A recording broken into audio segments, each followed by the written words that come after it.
Hello, everyone, and welcome back to the Recovery Channel. I cannot believe that's the last time I'll be saying that. It has been a heck of a journey, and I am so very honored to be a part of yours. We'll be keeping it short this week, just wrapping things up. We also wanted to show you what it looks like behind the scenes here at the Recovery Channel. I imagine from the decent quality of our green screen, you might think we have a fancy studio and such. Well, let's have a look. So this is the very fancy lobby to the studio, the waiting area. Because the studio is down through here.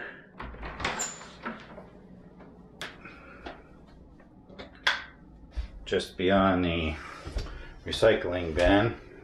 We like to make it fun for ourselves by giving us a little hoop for the bottles. So this is the entrance to the studio, and as you can see, it is quite glamorous. As you walk into where the studio's at. This is my basement. Oh yeah, before we start shooting, we gotta turn off the AC and the heater, or else that thing makes too much noise. And as you will see, that is right on the back side of the studio, which is currently in the dark. There we go. Let's get some lights going. All right, so this table probably looks familiar. You are amazing.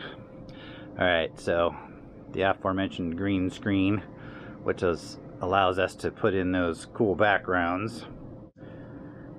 And it gets really hot and cold down here depending on the season, so we've got the swamp cooler as well as a heater to keep the temps in here. Can't run those while we're shooting though, because they're too noisy. This is cam 1 when we're looking forward, and then cam 2 when we're looking off to the side. So there you have it. This is our very glamorous studio. So this is the post-production area. We use Vegas Pro 18 for our video editing.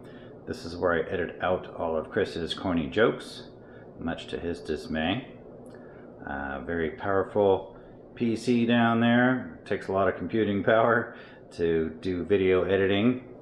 So I will say that living in Sonora, where I live, is a blessing. This is the view I get outside my window in one direction, and then out the other window you can actually see all the way to the Bay Area. On a clear day you can see Mount Diablo in the distance. This is facing west. So we get some nice, beautiful sunsets. So yeah, this is the post-production area. So, as you can see, not real fancy. Like Chris said back in week 1, we're just two dudes with a camera trying to help people. Oh, and speaking of week 1, it probably feels to you like that was a year ago. In reality, we've been at this for 5 years. I had the idea for the Recovery Channel when I was still living in the Bay Area. I even shot an introductory video. Hello, my name is Phil, and welcome to the Recovery Channel.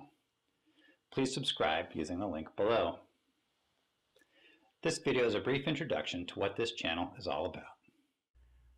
When COVID hit and I lost my job, Christy and I moved up to Sonora. I had a Celebrate Recovery meeting, and the first guy I met up here was Chris. He and I got to talking, and that's when the current version of the Recovery Channel was born. Since COVID was still in full swing at the time, the idea was that the YouTube channel would be a virtual sponsor for people, since it was so hard to get to a meeting or meet with an actual sponsor. I also wanted to touch real quick on the rehab facility where Chris and I work. We mention it several times in our videos, but I don't think we ever name it. So here you have it. Maynard's Recovery Center in Sonora, California, our home away from home. A lot of ideas for our topics came from the clients at Maynard's. Hearing their stories, their struggles, and what works for them in recovery helped us shape our messages. So we'd like to give a shout out to the leadership at Maynard's for doing what they do, and also to the clients for their courage and willingness to do the next right thing. We do a group on finding purpose, and I found that my purpose is to try to help people with their addiction. Turns out, though, they're helping me with mine. So thank you. So I was talking to Christy the other day, and she asked me, as she is so good at doing, if you had to pick 3 things that you wanted people to get out of your program, what would they be? I thought, 3 things? 3 things? I've been yapping to these people for a year. You want me to pick 3 things? Fine. Okay. Well, I'd have to say number 1 is mindfulness. It all starts there.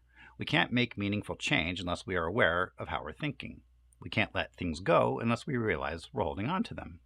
We can't challenge our distorted thinking unless we catch ourselves in it. And mindfulness includes being in the present moment, so I can cheat a little and get in 2 for the price of 1. Mindfulness helps us to live one day at a time.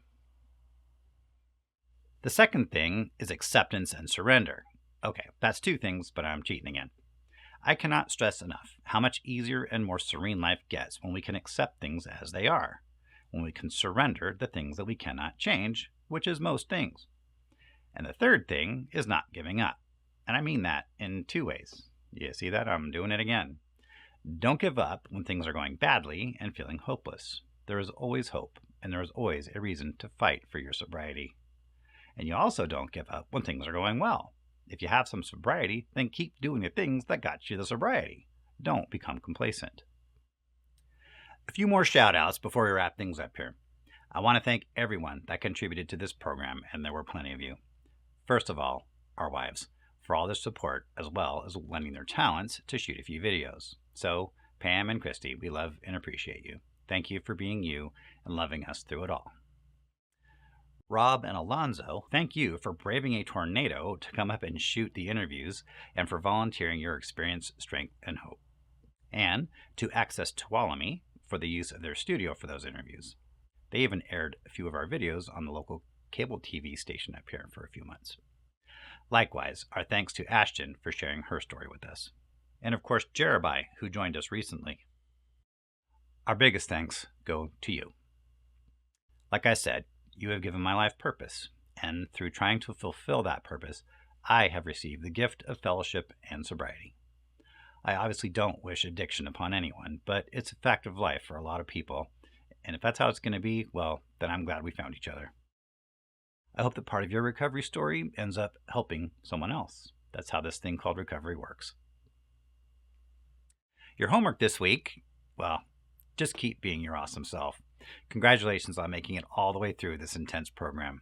We sincerely hope that it has helped you as much as it has helped us. Please leave us your comments and suggestions, since there's a really good chance we're going to do this again or something a lot like it. Stay strong, stay sober. We love you. God bless you. And we'll be seeing you around.